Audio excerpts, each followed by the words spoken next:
میں نے بچے کو شرارتوں کی وجہ سے ڈانٹا۔ جمعے والے دن یہ میرے ساتھ واقعہ ہو جاتا ہے کہ میں پڑھانے جاتا ہوں اور یہ کمرے لاک کر لیتے ہیں۔ بیٹھتے ساتھ ہی انہوں نے مجھے دھمکانا شروع کر دیا کہ آپ نے ہماری یہ بات جو ہے نا تسلیم کرنی ہے کہ آپ نے بچے کے ساتھ کی ہے۔ میں نے کہا میں نے تو یہ کام کیا ہی نہیں ہے، مجھے تشدد کیا گیا، ڈنڈوں سے مارا گیا، تھپڑوں سے مارا گیا۔ تو میں نے اپنی جان بچانے کے لیے سارا اقرار کیا۔ کوئی بھی شخص اپنے ہاتھ میں قانون لے لے، خود ہی جج بن جائے، خود ہی سزا دے، خود ہی منصف بن جائے، خود ہی الزام لگائے، دین کو جو ہے بیس بنا لیا، یہ تو بہت ایزی وے ہے بدلہ لینے کے لیے۔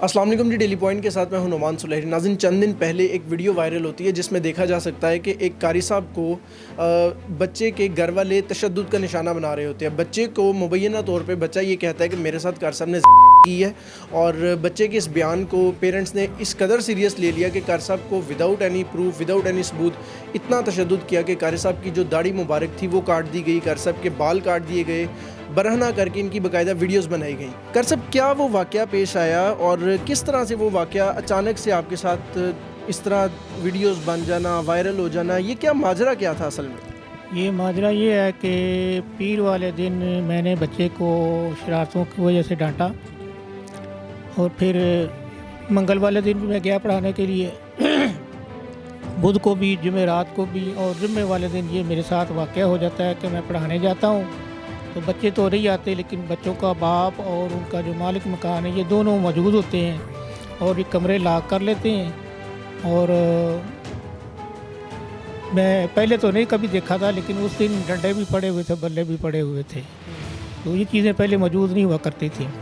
اور بیٹھتے ساتھ ہی انہوں نے مجھے دھمکانا شروع کر دیا کہ آپ نے ہماری یہ بات جو ہے نا تسلیم کرنی ہے کہ آپ نے بچے کے ساتھ کی ہے، تو ورنہ اگر نہیں مانیں گے تو ہم آپ کے ساتھ برا سلوک کریں گے، آپ کو ماریں گے، آپ کے ساتھ وہ کریں گے جو آپ نے کبھی دیکھا نہ ہوگا۔ تو میں نے کہا کہ بتائیں کیا؟ آپ نے کہا کہ آپ بچے کے ساتھ کی ہے۔ میں نے کہا میں نے تو یہ کام کیا ہی نہیں ہے۔ یہ کہنے کی بات تھی کہ مجھ پر وہ ٹوٹ پڑے، مجھے تشدد کیا گیا، مجھے ڈنڈوں سے مارا گیا، تھپڑوں سے مارا گیا۔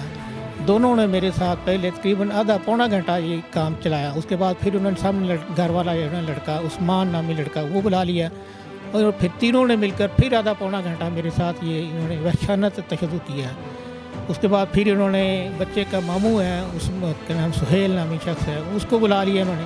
پھر یہ چاروں مل کے میرے ساتھ جو ہے نا ایسا سلوک کر رہے تھے، بٹو بلوں سے بھی مارا، اور انہوں نے تھپڑ مار مار کر میرا جو ہے نا یہ دونوں طرف سے، خاص کر تھپڑ بہت زیادہ لگائے مجھے انہوں نے، جس کی وجہ سے میری سماعت بھی جو ہے نا وہ کم ہو گئی ہے۔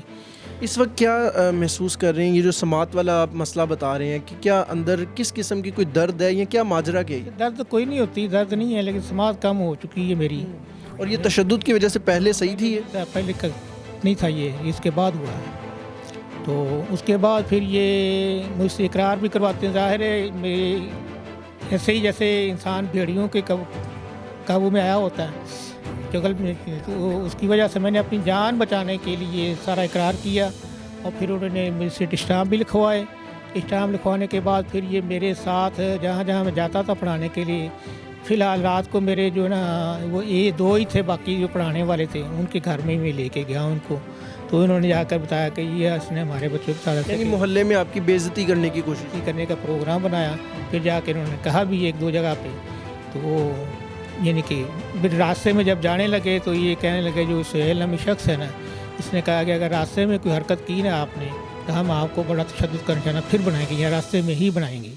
قاری صاحب، جو آپ نے کہا ہے کہ اسٹامپ پیپر لکھوائے گئے تھے، ان اسٹامپ پیپر پہ کیا لکھوایا تھا آپ سے؟ لکھوایا گیا تھا کہ آپ اقرار کریں، آپ نے اقرار کیا۔ پھر یہ لکھا تھا کہ میں نے ان سے معافی مانگ لی ہے اور انہوں نے معاف کر دیا، تو لہٰذا آئندہ میں ایسا کبھی کام نہیں کروں، یہ لکھوایا تھا۔ بچے نے کبھی اس طرح کی حرکت پہلے بھی کی تھی گھر میں؟ کوئی اس طرح کی غلط شکایت لگانا یا بات کر دینا بچہ؟ پہلے کوئی نہیں بات کی۔ میرے ساتھ قاری صاحب کے بیٹے بھی موجود ہیں، ان سے بات کرتے ہیں۔ بھجن بتائیے گا، اس وقت قانونی کارروائی کہاں سے شروع ہوتی ہے اور اس وقت کہاں تک پہنچ گئی ہے؟ تھانے میں تو ہمیں بالکل بھی اچھا رسپانس نہیں ملا، زیرو تھا بالکل۔ ہمیں دھکے مار کے باہر نکالا گیا کہ آپ یعنی کہ کھانا نہیں دے سکتے آپ۔ سیف اللہ نیازی ہے وہ، اس نے کہا صبح ہم کھانا دینے گئے ہیں، میں نے ابو کو انسولین دی، انہوں نے انسولین انجیکشن، سیف اللہ نیازی ایس ایچ او ہے، انہوں نے انسولین انجیکشن لگا لیا۔ کون سے تھانے کا؟ یہ شاد باغ تھانے کا۔ تو کچھ کیونکہ انجیکشن کے کچھ دیر بعد کھانا کھاتے ہیں وہ. میڈیکل رپورٹ بھی کروائی گئی تو وہ میڈیکل رپورٹ میں کیا ہے؟ میڈیکل رپورٹ کروائی گئی. میڈیکل رپورٹ میں بالکل کلیئر ہے, شکر اللہ کا. اس سارے معاملے کے بعد آپ بھی باہر نکل رہے ہیں معاشرے میں, کس طرح کے معاملات فیس کرنے کو مل رہے ہیں اب؟ معاملات کچھ لوگ ہیں جو تنقید کا نشانہ بنا رہے ہیں, کیونکہ لوگوں کا کام ہوتا ہے, کئی لوگوں کا جو ان سے, میں تو سمجھتا ہوں جو ان سے سلجھے لوگ جن کے اندر انسانیت ہے نا, وہ تصویر کا ایک رخ دیکھ کے کسی کو تنقید کا نشانہ نہیں بناتا, بلکہ تصویر کو دونوں رخ دیکھتا ہے کہ اس رخ کیا ہے, اس رخ کیا ہے. میں ایک بات کرنا چاہتا ہوں کہ اگر میرے والد صاحب نے کچھ ایسا معاملہ کیا ہوتا, تھانے یعنی کہ جون سا ان کا علاقے کا تھانہ تھا, ادھر لے کے جاتے ہیں, ان کو کہتے ہیں یہ ملزم ہے, اس نے حرکت کی ہے, آپ اس کو اس حرکت کی سزا دیں, قانون اپنے ہاتھ میں نہ لیں. ہاں قرآن. تو اب انہوں نے چپ کر کے اسٹامپ پیپر لکھوائے, چپ کر کے جب کیا ہی کچھ نہیں, ان کے دماغ میں بس ایک تھی کہ ہم نے مار لیا, بس ٹھیک ہو گیا, اوکے. میرا دل پریشان تھا, ایک قیامت خیز لمحہ تھا وہ. تھانے کا ایک اہلکار تھا, وہ میرے گردن کے اوپر یہاں پہ مجھے چھوٹیں لگی تھی, بار بار گزرتا ہوا ادھر آتا ہوا ادھر ایسے مکے مارتا تھا. میرے ساتھ عمر صاحب موجود ہوں گے. فائنانشلی یہ پارٹی اتنی اسٹرانگ نہیں ہے کہ قانونی کارروائی کی جا سکے. پاکستان کا نظام اتنا اچھا نہیں ہے کہ وداؤٹ پیسہ آپ کو انصاف دے سکے. ان سے بات کرتے ہیں کہ وہ اب مزید کس طرح کی کارروائی کے لیے ان کے ساتھ چل رہے ہیں. ناظرین, حافظ عمر صاحب میرے ساتھ موجود ہیں. یہ وہ شخصیت ہے جو کرسب کا معاملہ فائنانشلی طور پہ سپورٹ چاہیے ہو یا قانونی طور پہ یہ مہیا کر رہے ہیں اس پارٹی کو. حافظ صاحب, سب سے پہلے تو بتائیے گا کہ اب اس وقت کیس کی کیا نوعیت ہے, عدالت میں کہاں تک کیس پہنچا ہے, اور چونکہ میڈیکل رپورٹس بھی کلیئر آ گئی ہیں تو اب مزید کیا کارروائی کی جا رہی ہے؟ مزید یہ ہے جی, میں تھوڑے سے ترک سی بات کروں گا کہ قاری صاحب کو پہلے ان لوگوں نے ذلیل کیا جنہوں نے قاری صاحب پر الزام لگایا اور قاری صاحب پر اتنا بدترین تشدد کیا اور پوری دنیا کو دکھایا کہ ہم بدمعاش ہیں, ہم جو ہیں با اختیار ہیں, ہمارے ہاتھ میں سب کچھ ہے اور ہمارا کوئی کچھ نہیں بگاڑ سکتا. وہ تو اپنی جگہ پر, لیکن ان سب سے زیادہ بدترین سلوک جو قاری صاحب کے ساتھ ہو رہا ہے وہ ہمارے ادارے کر رہے ہیں, وہ ہماری گورنمنٹ کر رہی ہے. میں اپنی گورنمنٹ سے سوال کرتا ہوں, کیا ادارے اتنے کمزور ہو چکے ہیں کہ کوئی بھی شخص اپنے ہاتھ میں قانون لے لے, خود ہی جج بن جائے, خود ہی سزا دے, خود ہی منصف بن جائے, خود ہی الزام لگائے اور اس کے بعد جو چاہے کرے؟ یہ اداروں کی نااہلی ہے جس کی وجہ سے ایسے بہت سے واقعات جو ہیں ہو رہے ہیں. جیسے کہ آپ دیکھتے ہیں کہ وہ اس کا واقعہ ہوا, سیالکوٹ میں واقعہ ہوا, ایسے بہت سے واقعات ہیں کہ لوگوں نے قانون کو اپنے ہاتھ میں لیا اور اس کو جو ہے دین کو جو ہے اس کو بیس بنا لیا. یہ تو بہت ایزی وے ہے کسی سے بھی اپنا جو ہے وہ بدلہ لینے کے لیے یا اپنی کو خار نکالنے کے لیے یا کسی کو بدنام کرنے کے لیے.